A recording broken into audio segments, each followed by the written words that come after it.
Siz yangi odatni shakllantirishni xohlaysiz, lekin bir necha kundan so'ng yana eski odatlarga qaytasizmi? Buni qanday yengish mumkin? Assalomu alaykum. Bugun biz sizlar bilan 21 kun qoidasi haqida gaplashamiz. Tadqiqotlarga ko'ra, inson miyasi yangi odatni avtomatik harakatga aylantirish uchun ma'lum bir vaqt talab qilishi aniqlangan. Eng mashhur nazariyalardan biri esa bu 21 kun qoidasidir. 21 kun qoidasi nima? 21 kun qoidasi dastlab bir shifokor Maxwell Maltz tomonidan e'tirof etilgan. U o'z bemorlariga ko'nikish uchun taxminan 21 kun talab etilgan.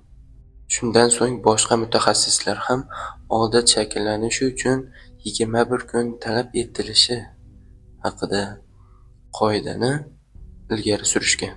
Londondagi tadqiqotlarga ko'ra, inson bir odatni shakllantirishi uchun 21 kun yetarli emas. Ba'zida bu holat 66 kungacha davom etishi mumkin. Muhimi muntazamlik va davomiylik. Buni yo'qotmaslik uchun quyidagi amallarga rioya qilishingizni so'rayman. Birinchisi, odatlarni bog'lang.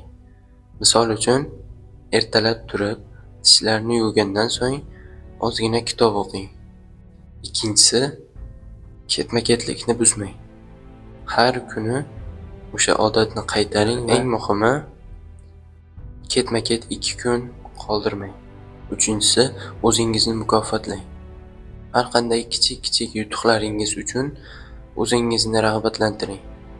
Bu sizni odatni to'xtatib qo'ymasligingizga sabab bo'lishi mumkin.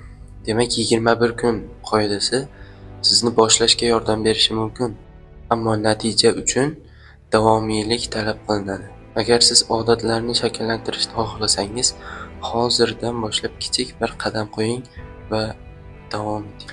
Video yoqqan bo'lsa, sizdan bitta like, bitta kommentariy va kanalga obuna bo'lib qo'yish esdan chiqmasin. Keyingi videoda ko'rishguncha